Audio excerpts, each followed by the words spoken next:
নমস্কাৰ সকলোকে পুনৰবাৰ অন্য এটা ভিডিঅ'লৈ স্বাগতম জনাইছো।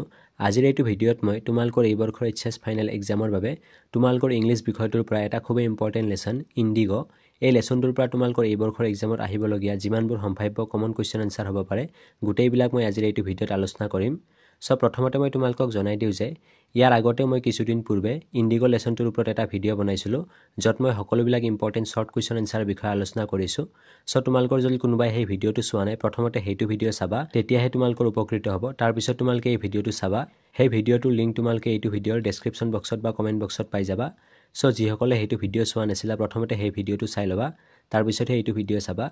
হেইটো পাৰ্ট 1 ৰ ভিডিঅ' আছিল, এইটো পাৰ্ট 2 ভিডিঅ'। সো আজিৰ এইটো ভিডিঅ'ত মই 2 আৰু 5 মাৰ্কছৰ সকলোবিলাক ইম্পৰ্টেন্ট প্লাস কমন কোৱেশ্চন আনসাৰৰ বিষয়ে আলোচনা কৰিম। ইয়াতে প্ৰথম কোৱেশ্চনটো দিয়া আছে Why does Gandhi call staying at Malkani's house an extraordinary thing? ইয়াতে কৈছে যে মালকনিৰ ঘৰত থকাটো গান্ধীয়ে কিয় অসাধাৰণ বুলি কয়। ইয়াৰে এনসাৰটো হৈছে Gandhi calls staying at Malkani's house an extraordinary thing because those times an average Indian did not openly show their support to advocates of home rule in Malkani. A government school teacher was harboring him. অৰ্থাৎ ইয়াতে কৈছে যে গান্ধীয়ে মালকনিৰ ঘৰত থকাটো অসাধাৰণ বুলি কয় কাৰণ সেই সময়ত এজন গড় ভাৰতীয় গৃহ শাসনৰ সমৰ্থকসকলক মুকলিকৈ সমৰ্থন প্ৰকাশ কৰা নাছিল আৰু চৰকাৰী বিদ্যালয়ৰ শিক্ষক মালকনিয়ে তেওঁক আশ্ৰয় দিছিল। সো এই কোৱেশ্চনটো ভেৰি ইম্পৰ্টেন্ট হয় এই বৰ্ষৰ এক্সামৰ বাবে, গতিকে এইটো ভালকৈ চাবা। তাৰ পিছত ইয়াতে কোৱেশ্চন নম্বৰ 2 টো দিয়া আছে How did the Champaran peasants react when they heard that a Mahatma had come to help them? ইয়াতে কৈছে যে এজন মহাত্মা তেওঁলোকক সহায় কৰিবলৈ আহিছে বুলি শুনি চম্পাৰণৰ কৃষকসকলে কেনে প্ৰতিক্ৰিয়া দেখুৱাইছিল। অৰ্থাৎ গান্ধীয়ে যেতিয়া তেওঁলোকক সহায় কৰিবলৈ গৈছিল তেতিয়া চম্পাৰণবাসীয়ে সেই কথা শুনি কেনেকুৱা ধৰণৰ প্ৰতিক্ৰিয়া দেখুৱাইছিল বা কেনেকুৱা ৰিয়েক্ট কৰিছিল। ইয়াৰে এনসাৰটো হৈছে As the news of Gandhiji's advent and the nature of his mission spread, the peasants began arriving on foot and by conveyance to get a glimpse of their champion. The lawyer who had represented the peasants group in court also come to brief Gandhiji. অৰ্থাৎ গান্ধীজীৰ আগমন আৰু তেওঁৰ অভিযানৰ প্ৰকৃতিৰ বাতৰি বিয়পি পৰাৰ লগে লগে কৃষকসকলে তেওঁলোকৰ চেম্পিয়নৰ এক আভাস পাবলৈ খোজকাঢ়ি আৰু পৰিবহনৰ দ্বাৰা আহিবলৈ আৰম্ভ কৰিছিল। আনহাতে কৃষক গোটবোৰক প্ৰতিনিধিত্ব কৰা উকিলসকলেও গান্ধীজীক অৱগত কৰিবলৈ আহিছিল। তাৰ পিছত ইয়াতে কোৱেশ্চন নম্বৰ 3 টোত দিয়া আছে While at Champaran, how did Gandhiji keep a long distance watch on his ashram? অৰ্থাৎ ইয়াতে কৈছে যে চম্পাৰণত থাকোঁতে গান্ধীজীয়ে কেনেকৈ তেওঁৰ আশ্ৰমৰ ওপৰত দীঘলীয়া দূৰত্বৰ নজৰ ৰাখিছিল। ইয়াৰে এনসাৰটো হৈছে During his long stay in Champaran, Gandhiji kept a long distance watch on his ashram. He sent regular instruction by mail and asked for financial accounts. He even wrote to the residents that it was time to fill in the old latrine trenches and big new ones. অৰ্থাৎ চম্পাৰণৰ দীঘলীয়া সময়ত থকা সময়ছোৱাত গান্ধীজীয়ে তেওঁৰ আশ্ৰমৰ ওপৰত দীঘলীয়া দূৰত্বৰ নজৰ ৰাখিছিল। তেওঁ মেল যোগে নিয়মীয়া নিৰ্দেশনা প্ৰেৰণ কৰিছিল আৰু বিত্তীয় একাউণ্ট বিচাৰিছিল। তেওঁ আনকি আৱাসীসকলক লিখিছিল যে পুৰণি শৌচাগাৰৰ খাটবোৰ পূৰণ কৰা আৰু নতুন খান্দি উলিওৱাৰ সময় আহি পৰিছে। তাৰ পিছত ইয়াতে কোৱেশ্চন নম্বৰ 4 ত দিয়া আছে What was the conflict of duties in which Gandhi was involved? এই কোৱেশ্চনটো ভেৰি ইম্পৰ্টেন্ট হয় এই বৰ্ষৰ এক্সামৰ বাবে, সো এইটো ভালকৈ চাই থবা। একচুয়ালি মই ইয়াতে যিমানবিলাক কোৱেশ্চন আলোচনা কৰি আছো গোটেইবিলাকেই খুব ইম্পৰ্টেন্ট হয়, সো তোমালোকে যিমান পাৰা গোটেইবিলাক কোৱেশ্চনে চাবা। সো ইয়াতে কৈছে যে গান্ধীজী জড়িত থকা কৰ্তব্যৰ সংখ্যাত কি আছিল। ইয়াৰ এনসাৰটো হৈছে First, he did not want to set a bad example as a lawbreaker. Second, he wanted to render the humanitarian and national service for which he had come. He respected the lawful authority but disregarded the order to live to obey the voice of his conscience. অৰ্থাৎ ইয়াতে কৈছে যে প্ৰথমতে তেওঁ আইন ভংগকাৰী হিচাপে বেয়া উদাহৰণ স্থাপন কৰিব বিচাৰিছিল। দ্বিতীয়তে তেওঁ মানৱতাবাদী আৰু ৰাষ্ট্ৰীয় সেৱা প্ৰদান কৰিব বিচাৰিছিল যাৰ বাবে তেওঁ আহিছিল।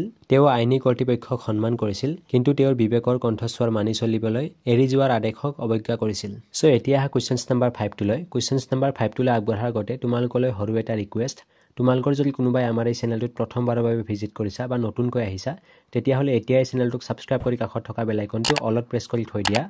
যেহেতু তোমালোকৰ এই বৰ্ষৰ এইচএছ ফাইনেল এক্সামৰ বাবে আমি সকলো ধৰণৰ important plus common question answer PDF ফাইলসমূহ আমি আমাৰ টেলিগ্ৰাম চেনেলত দি আছো আৰু ভিডিঅ যোগে এইটো চেনেলত আমি আপলোড কৰি আছো। সো তোমালোকে এইটো চেনেলটো সাবস্ক্ৰাইব কৰি থৈ দিয়া আৰু কাষত থকা বেল আইকনটো অলপ প্ৰেছ কৰি থৈ দিবা যাতে আমি কিবা ভিডিঅ দিয়াৰ লগে লগে নটিফিকেশনছ পাই যোৱা। আৰু তোমালোকে আমাৰ টেলিগ্ৰাম আৰু হোৱাটছএপ চেনেলটো জয়েন হৈ লবা, তাত আমি বিভিন্ন ধৰণৰ PDF ফাইলসমূহ শ্বেয়াৰ কৰি থাকো ইম্পৰ্টেন্ট কোৱেশ্চন আনসাৰৰ। তোমালোকে আমাৰ টেলিগ্ৰাম চেনেলৰ লিংক বা হোৱাটছএপ চেনেলৰ লিংক এইটো ভিডিঅৰ ডেসক্ৰিপচন বক্সত বা কমেন্ট বক্সত পাই যাবা, নাইবা তোমালোকে টেলিগ্ৰাম আৰু হোৱাটছএপত গৈ সাৰ্চ কৰিলেও পাই যাবা ৰাহুল 10M বুলি। সো কোৱেশ্চন নম্বৰ 5 ত দিয়া আছে When and where was the annual convention of the Indian National Congress Party held? এইটো প্ৰিভিয়াছ ইয়াৰত আহি যোৱা কুৱেশ্যনছ হয়, চ' এইটো ভেৰি ইম্পৰ্টেণ্ট হয়। ভাৰতীয় জাতীয় কংগ্ৰেছ দলৰ বাৰ্ষিক সন্মিলন কেতিয়া আৰু ক'ত অনুষ্ঠিত হৈছিল? ইয়াৰ এনচাৰটো হৈছে the annual convention of the Indian national Congress party was held in 1916 in Lucknow. অৰ্থাৎ ভাৰতীয় জাতীয় কংগ্ৰেছ দলৰ বাৰ্ষিক সন্মিলন 1916 চনত লক্ষ্ণৌত অনুষ্ঠিত হৈছিল। তাৰপিছত ইয়াতে কুৱেশ্যনছ নম্বৰ 6ত দিয়া আছে why did Gandhi side the lawyers of Muzaffarpur. অৰ্থাৎ ইয়াতে কৈছে যে গান্ধীয়ে মুজফ্ফৰপুৰৰ উকিলবোৰক কিয় গালি দিছিল? ইয়াৰ এনচাৰটো হৈছে Gandhi sided the lawyers of Muzaffarpur because they represented peasants group in court and collected heavy fees from them as the peasants were very poor so' it was inhuman to take heavy fees to from them. অৰ্থাৎ গান্ধীয়ে মুজফ্ফৰপুৰৰ উকিলবোৰক গালি দিছিল কাৰণ তেওঁলোকে আদালতত কৃষক গোটবোৰক প্ৰতিনিধিত্ব কৰিছিল আৰু তেওঁলোকৰ পৰা বহু পৰিমাণে মাচুল সংগ্ৰহ কৰিছিল। যিহেতু কৃষকসকল অতি দৰিদ্ৰ আছিল, সেয়েহে তেওঁলোকৰ পৰা বহু মাচুল লোৱাটো অমানৱীয় কাম আছিল। তাৰপিছত ইয়াতে কুৱেশ্যনছ নম্বৰ 7ত দিয়া আছে When and why did Gandhi declare that the Battle of Champaran was won? এই কুৱেশ্যনছটো ভেৰি ইম্পৰ্টেণ্ট হয় আৰু বহুবাৰ এক্সামত ৰিপিট হৈছে। চ' ইয়াতে কৈছে যে গান্ধীয়ে কেতিয়া আৰু কিয় ঘোষণা কৰিছিল যে চম্পাৰণৰ যুদ্ধ জিকা হৈছে? ইয়াৰ এনচাৰটো হৈছে When Gandhi was realized from the court, he asked the lawyer what they would do if he was sent to jail. After some initial hesitation, they agreed to follow Gandhi to jail. This answer made Gandhi to declare that the Battle of Champaran was won. অৰ্থাৎ যেতিয়া গান্ধীক আদালতৰ পৰা উপলব্ধি হৈছিল তেতিয়া তেওঁ উকিলবোৰক সুধিছিল যে যদি তেওঁক কাৰাগাৰলৈ প্ৰেৰণ কৰা হয় তেন্তে তেওঁলোকে কি কৰিব? কিছু অতুলনীয় সংকোচৰ পিছত তেওঁলোকে গান্ধীৰ সৈতে কাৰাগাৰলৈ যাবলৈ সন্মত হৈছিল। এই উত্তৰে গান্ধীক ঘোষণা কৰিবলৈ বাধ্য কৰাইছিল যে চম্পাৰণৰ যুদ্ধ জিকিছিল। তাৰপিছত ইয়াতে কুৱেশ্যনছ নম্বৰ 8ত দিয়া আছে what did Gandhi to remove the cultural and social backwardness in Champaran villages. এইটো প্ৰিভিয়াছ ইয়াৰত ৰিপিট হোৱা কুৱেশ্যনছ হয়, চ' এইটো ভেৰি ইম্পৰ্টেণ্ট, এইটো ভালকৈ চাবা। ইয়াতে কৈছে যে চম্পাৰণৰ গাঁওবোৰত সাংস্কৃতিক আৰু সামাজিক পিছপৰা অৱস্থা আঁতৰাবলৈ গান্ধীয়ে কি কৰিছিল? ইয়াৰ এনচাৰটো হৈছে to remove the backwardness in Champaran villages Gandhi open primary school in 6 villages. He also' brought a doctor to serve for 6 months to develop health condition. So' ইয়াতে কৈছে যে চম্পাৰণৰ গাঁৱত পিছপৰা অৱস্থা আঁতৰাবলৈ গান্ধীয়ে 6খন গাঁৱত প্ৰাথমিক বিদ্যালয় খুলিছিল। তেওঁ এজন চিকিৎসককো 6 মাহৰ বাবে সেৱা আগবঢ়াবলৈ আনিছিল যাতে স্থিতি বিকশিত হয়। তাৰপিছত ইয়াতে কুৱেশ্যনছ নম্বৰ 9ত দিয়া আছে why was Gandhi impressed with শুক্লা। এই কুৱেশ্যনছটো ভেৰি ইম্পৰ্টেণ্ট হয়। ইয়াতে কৈছে যে গান্ধীয়ে শুক্লাৰ দ্বাৰা কিয় প্ৰভাৱিত হৈছিল? ইয়াৰ এনচাৰটো হৈছে Gandhiji was impressed with Shukla because of his determination and persistence towards its task. Shukla took Gandhi everywhere and even in his ashram at the time of the annual convention of the Indian national conference held in Lucknow. প্ৰত্যেক কাৰ্যৰ প্ৰতি দৃঢ় সংকল্প আৰু দৃঢ়তাৰ বাবে গান্ধীজীয়ে শুক্লাৰ পৰা প্ৰভাৱিত হৈছিল। লক্ষ্ণৌত আয়োজিত ভাৰতীয় ৰাষ্ট্ৰীয় সন্মিলনৰ বাৰ্ষিক সন্মিলনৰ সময়ত শুক্লা গান্ধীক প্ৰত্যেক ঠাইতে আনকি নিজৰ আশ্ৰমতো লৈ গৈছিল। চ' এক্সামত তোমালোকক এইটোও সুধি দিব পাৰে যে হু ৱাজ ৰাজকুমাৰ শুক্লা? ৰাজকুমাৰ শুক্লা কোন আছিল? চ' ইয়াৰে এনচাৰ আৰু এইটো কুৱেশ্যনছ মই পাৰ্ট 1ৰ ভিডিঅ'টো দি থৈ দিছোঁ। তোমালোকৰ যিসকলে ইয়াৰে আগৰ ভিডিঅ'টো চোৱা নাই অৰ্থাৎ পাৰ্ট 1ৰ ভিডিঅ'টো চোৱা নাই সেই ভিডিঅ'টো চাই ল'বা, কাৰণ তাত মই সকলোবিলাক কমন শ্বৰ্ট কুৱেশ্যন এনচাৰ দি থৈ দিছোঁ। সেই ভিডিঅ'টো খুবেই ইম্পৰ্টেণ্ট হয়, চ' সেইটোৱে চাই ল'বা। চ' তাৰপিছত ইয়াতে কুৱেশ্যনছ নম্বৰ 10ত দিয়া আছে why is Rajkumar Shukla described as being resolute. এইটোও প্ৰিভিয়াছ ইয়াৰত আহি যোৱা কুৱেশ্যনছ হয়। নাইবা এই কুৱেশ্যনছটো এনেকৈ দিব পাৰে who was Rajkumar Shukla why was he described as being resolute. So' ইয়াতে কৈছে যে ৰাজকুমাৰ শুক্লা কিয় দৃঢ় সংকল্পী বুলি বৰ্ণনা কৰা হৈছে। নাইবা দ্বিতীয় কুৱেশ্যনছটো দিয়া আছে ৰাজকুমাৰ শুক্লা কোন, তেওঁ কিয় দৃঢ় সংকল্পী বুলি বৰ্ণনা কৰা হৈছিল। ইয়াৰে এনচাৰটো হৈছে ৰাজকুমাৰ শুক্লা was a poor sharecropper of the Champaran district. Rajkumar Shukla is described as being resolute because he asked Gandhi to visit Champaran to help the peasants, but Shukla did not leave him and waited till Gandhi was free. Rajkumar Shukla Champaran জিলাৰ এজন দুৰ্বল অংশীদাৰ আছিল। ৰাজকুমাৰ শুক্লাক দৃঢ় বুলি বৰ্ণনা কৰা হৈছে কাৰণ তেওঁ গান্ধীক কৃষকসকলক সহায় কৰিবলৈ চম্পাৰণলৈ যাবলৈ কৈছিল, কিন্তু শুক্লাই তেওঁক এৰি যোৱা নাছিল আৰু গান্ধী মুক্ত নোহোৱালৈকে অপেক্ষা কৰিছিল। তাৰপিছত ইয়াতে কুৱেশ্যনছ নম্বৰ 11ত দিয়া আছে why did servant at Rajendra Prasad house think Gandhi to be another peasant. অৰ্থাৎ কুৱেশ্যনছ নম্বৰ 11ত কৈছে যে ৰাজেন্দ্ৰ প্ৰসাদৰ ঘৰৰ সেৱকে গান্ধীক কিয় আন এজন কৃষক বুলি ভাবিছিল। ইয়াৰে এনচাৰটো হৈছে when Gandhi and Shukla arrive at the house of Rajendra Prasad he was out of the town but servant knew Shukla was a poor peasant so' they thought Shukla's companion Gandhi to be another peasant. অৰ্থাৎ যেতিয়া গান্ধী আৰু শুক্লা ৰাজেন্দ্ৰ প্ৰসাদৰ ঘৰত উপস্থিত হৈছিল তেতিয়া তেওঁ চহৰৰ বাহিৰত আছিল, কিন্তু সেৱকে জানিছিল যে শুক্লা এজন দৰিদ্ৰ কৃষক আছিল, সেয়েহে তেওঁলোকে শুক্লাৰ তুলনাত গান্ধীক আন এজন কৃষক বুলি ভাবিছিল। তাৰপিছত ইয়াতে কুৱেশ্যনছ নম্বৰ 12ত দিয়া আছে what did the peasant pay the British landlord as rent what did the British now want instead and why. অৰ্থাৎ কুৱেশ্যনছ নম্বৰ 12ত কৈছে যে কৃষকজনে ব্ৰিটিছ জমিদাৰসকলক ভাড়া হিচাপে কি পৰিশোধ কৰিছিল, তাৰ সলনি ব্ৰিটিছে এতিয়া কি বিচাৰিছিল আৰু কিয়।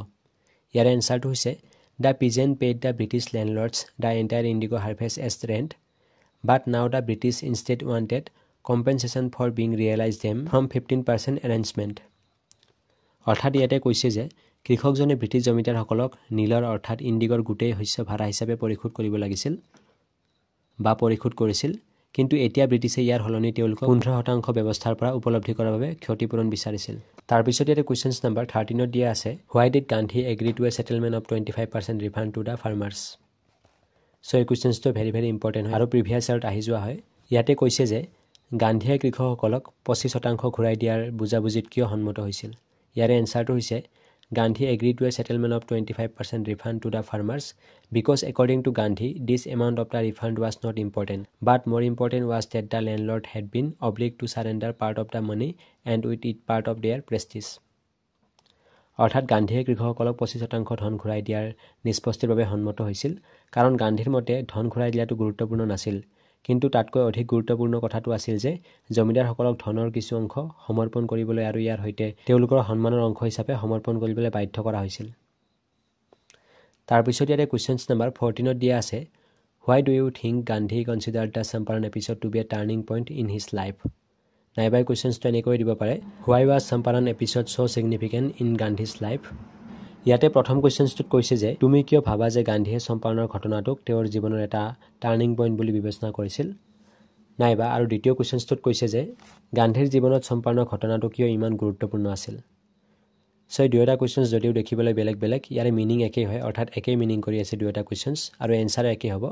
চ' এক্সামত তোমালোকে কনফিউজ নহ'বা, এই দুয়োটা কুৱেশ্যনৰ যিকোনো এটা কুৱেশ্যনছ আহিলে এক্সামত এনচাৰটো তোমালোকে এইটোৱে লিখি দিবা। চ' ইয়াৰে এনচাৰটো হৈছে The Champaran episode was a turning point and so significant in Gandhi's life because it was an important part of freedom movement. It was also regarded as milestone in the freedom movement, which gave a message that the might of the British were though dreaded but could be challenged by Indians. চম্পাৰণৰ ঘটনা গান্ধীৰ জীৱনত এক turning point আছিল আৰু সেয়েহে গুৰুত্বপূৰ্ণ, কাৰণ এইটো স্বাধীনতা আন্দোলনৰ এটা গুৰুত্বপূৰ্ণ অংশ আছিল।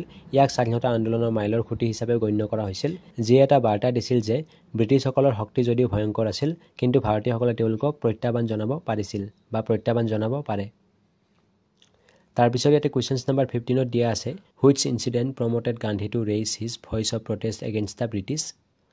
অৰ্থাৎ কোনটো ঘটনাই গান্ধীক ব্ৰিটিছৰ বিৰুদ্ধে প্ৰতিবাদৰ মাত মাতিবলৈ প্ৰেৰিত কৰিছিল বা আকৰ্ষিত কৰিছিল। ইয়াৰে এনচাৰটো হৈছে under the old contract the sharecroppers of Champaran were exploited by the British indigo planters. This incident promoted Gandhi raise his voice of protest against the British. অৰ্থাৎ পুৰণি চুক্তিৰ অধীনত চম্পাৰণৰ অংশীদাৰসকলক ব্ৰিটিছ নীল খেতিয়কসকলে শোষণ কৰিছিল। এই ঘটনাটোৱে গান্ধীক ব্ৰিটিছৰ বিৰুদ্ধে প্ৰতিবাদৰ মাত মাতিবলৈ প্ৰেৰিত কৰিছিল। তাৰপিছত ইয়াতে কুৱেশ্যনছ নাম্বাৰ 16ত দিয়া আছে why did Gandhi choose to go' Muzaffarpur first before going to Champaran. অৰ্থাৎ গান্ধীয়ে চম্পাৰণলৈ যোৱাৰ আগতে প্ৰথমে মুজফ্ফৰপুৰলৈ যোৱাটো কিয় বাছি লৈছিল। ইয়াৰে এনচাৰটো হৈছে Gandhi choose to go' Muzaffarpur first before going to Champaran because he wanted to obtain more than Shukla was capable of imparting. অৰ্থাৎ গান্ধীজীয়ে চম্পাৰণলৈ যোৱাৰ আগতে প্ৰথমে মুজফ্ফৰপুৰলৈ যোৱাটো পচন্দ কৰিছিল, কাৰণ তেওঁ শুক্লাতকৈ অধিক প্ৰাপ্ত কৰিব বিচাৰিছিল, যিটো আমদানি কৰিবলৈ আহিছিল। তাৰপিছত ইয়াতে কুৱেশ্যনছ নাম্বাৰ 17ত দিয়া আছে how was a solution to the problem of indigo sharecroppers Champaran found. এই কুৱেশ্যনছটো ভেৰি ইম্পৰ্টেণ্ট হয়, চ' এইটোও ভালকৈ চাবা। ইয়াতে কৈছে যে চম্পাৰণৰ ইণ্ডিগো ভাগ বতৰাকাৰীসকলৰ সমস্যাৰ সমাধান কেনেকৈ পোৱা গৈছিল। ইয়াৰে এনচাৰটো হৈছে In principle, when the British asked Gandhi how much they had to pay to farmers, Gandhi asked only 50%, but later on when they offered 20% refund, Gandhi agreed and thus a solution to the problem of indigo sharecroppers come out. অৰ্থাৎ নীতিগতভাৱে যেতিয়া ব্ৰিটিছে গান্ধীক সুধিছিল যে তেওঁলোকে কৃষকসকলক কিমান পৰিশোধ কৰিব লাগিব, গান্ধীয়ে মাত্ৰ 50% কৈছিল, কিন্তু পিছলৈ যেতিয়া তেওঁলোকে 20% ধন ঘূৰাই দিয়াৰ প্ৰস্তাৱ দিছিল, তেতিয়া গান্ধীয়ে সন্মত হৈছিল আৰু এনেদৰে ইণ্ডিগো ভাগ বতৰাকাৰীসকলৰ সমস্যাৰ সমাধান পোৱা গৈছিল। তাৰপিছত ইয়াতে কুৱেশ্যনছ নাম্বাৰ 18ত দিয়া আছে why was professor Malkani's action of offering shelter to Gandhi extraordinary. এই কুৱেশ্যনছটো প্ৰিভিয়াছ ইয়াৰত আহি গৈছে, চ' এইটো ভালকৈ চাবা। ইয়াতে কৈছে যে প্ৰফেচাৰ মালকনিৰ গান্ধীক আশ্ৰয় দিয়াৰ কাৰ্যৰ কিয় অসাধাৰণ আছিল।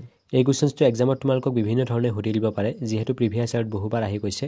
চ' কুৱেশ্যনটোৰ পেটাৰ্ণ অকণমান চেঞ্জ কৰি দিব পাৰে, গতিকে তোমালোকে কনফিউজ নহ'বা, ভালকৈ বুজি ল'বলৈ ট্ৰাই কৰিবা কুৱেশ্যনছটো। ইয়াৰে এনচাৰটো হৈছে professor Malkani's action of offering shelter to Gandhi was extraordinary Become was a teacher of government school and the Indians were afraid to show sympathy for advocated of home rule. অৰ্থাৎ গান্ধীক আশ্ৰয় দিয়া প্ৰফেচাৰ মালকনিৰ কাৰ্য অসাধাৰণ আছিল। তেওঁ এজন চৰকাৰী বিদ্যালয়ৰ শিক্ষক আছিল আৰু ভাৰতীয় শাসনৰ ওকালতি কৰা লোকৰ প্ৰতি সহানুভূতি দেখুৱাবলৈ ভয় কৰিছিল। তাৰপিছত ইয়াতে কুৱেশ্যনছ নম্বৰ 19ত দিয়া আছে when and where did Louis Fischer visit Gandhi. Questions number 19ত কৈছে যে লুই ফিচাৰে গান্ধীক কেতিয়া আৰু ক'ত লগ কৰিছিল। ইয়াৰে এনচাৰটো হৈছে Louis Fischer met Gandhi in 1942 at his ashram in Sevagram. অৰ্থাৎ লুই ফিচাৰে 1942 চনত গান্ধীক সেৱাগ্ৰামৰ তেওঁৰ আশ্ৰমত লগ পাইছিল। তাৰপিছত ইয়াতে কুৱেশ্যনছ নম্বৰ 20ত দিয়া আছে হোৱাই ডিড ৰাজকুমাৰ শুক্লা ৱেন to take Gandhi to Champaran. অৰ্থাৎ ইয়াতে কৈছে যে ৰাজকুমাৰ শুক্লাই গান্ধীক চম্পাৰণলৈ কিয় লৈ যাব বিচাৰিছিল। ইয়াৰে এনচাৰটো হৈছে ৰাজকুমাৰ শুক্লায়ে পুৰ শ্বেয়াৰক্ৰপাৰ্ছ উইডছ to meet Gandhi to complain about the injustice of the landlord system in Champaran. Shukla followed Gandhi everywhere and begged him to fix a date to come of his district. Gandhi finally gave in and agree to visit Champaran with Shukla. অৰ্থাৎ ৰাজকুমাৰ শুক্লাই এজন দৰিদ্ৰ ভাগ বতৰাকাৰী চম্পাৰণৰ জমিদাৰ ব্যৱস্থাৰ অন্যায়ৰ বিৰুদ্ধে বিশেষ অভিযোগ কৰিবলৈ লগ কৰিছিল, গান্ধীক লগ কৰিব বিচাৰিছিল। শুক্লাই গোটেই ঠাইতে গান্ধীৰ পিছে পিছে গৈছিল আৰু তেওঁৰ জিলালৈ অহাৰ বাবে তাৰিখ নিৰ্ধাৰণ কৰিবলৈ অনুৰোধ কৰিছিল। গান্ধী অৱশেষত হাৰ মানিছিল আৰু শুক্লাৰ সৈতে চম্পাৰণ ভ্ৰমণ কৰিবলৈ সন্মত হৈছিল। চ' এই কুৱেশ্যনছটো ভেৰি ভেৰি ইম্পৰ্টেণ্ট হয়, গতিকে এইটোও ভালকৈ চাই থবা। যিহেতু এই ভিডিঅ'টো বহু বেছি লং হৈ গৈছে আৰু কেইটামান কুৱেশ্যন এনচাৰ আলোচনা কৰিব বাকী আছে 2 মাৰ্কছৰ। চ' মই আৰু পঢ়ি নাযাওঁ, তোমালোকক স্ক্ৰীণত শ্ব' কৰাই দিম কুৱেশ্যনবোৰ। স্ক্ৰীণত শ্ব' হৈ থাকিব কুৱেশ্যনছবোৰ, তোমালোকে ভিডিঅ'টো ষ্টপ কৰি লিখি ল'ব পাৰিবা। আৰু বেছি কুৱেশ্যনছ নাই, খুব বেছি 6টা বা 7টা কুৱেশ্যনছ আছে। চ' ভিডিঅ'টো অলৰেডি বহু বেছি লং হৈ গৈছে, সেইকাৰণে মই আৰু ডিছকাছ নকৰোঁ। আৰু তোমালোকে এইটো ভিডিঅ'ৰ এটাও কুৱেশ্যন এনচাৰ মিছ নকৰিবা, কাৰণ এইটো ভিডিঅ'ত আলোচনা কৰা মই গোটেইবিলাক কুৱেশ্যনে তোমালোকৰ এই বৰ্ষৰ এক্সামত অহাৰ বাবে চান্স আছে। ইয়াৰ পৰা তোমালোকৰ ভালেকেইটা কুৱেশ্যনছ কমন পৰি যাব। আৰু যিসকলে ইয়াৰে আগৰ ভিডিঅ'টো চোৱা নাছিলা ইণ্ডিগ' লেচনৰ, সেই ভিডিঅ'টো চাই ল'বা, কাৰণ তাত মই 1 মাৰ্কছৰ সকলোবিলাক শ্বৰ্ট কুৱেশ্যন এনচাৰ আলোচনা কৰিছোঁ। চ' এতিয়া বাকীবোৰ কুৱেশ্যনছ স্ক্ৰীণত শ্ব' হৈ থাকিব, তোমালোকে ভিডিঅ'টো ষ্টপ কৰি লিখি ল'বা আৰু এই ভিডিঅ'টো যিমান পাৰা তোমালোকৰ বন্ধুবৰ্গলৈ শ্বেয়াৰ কৰি দিবা।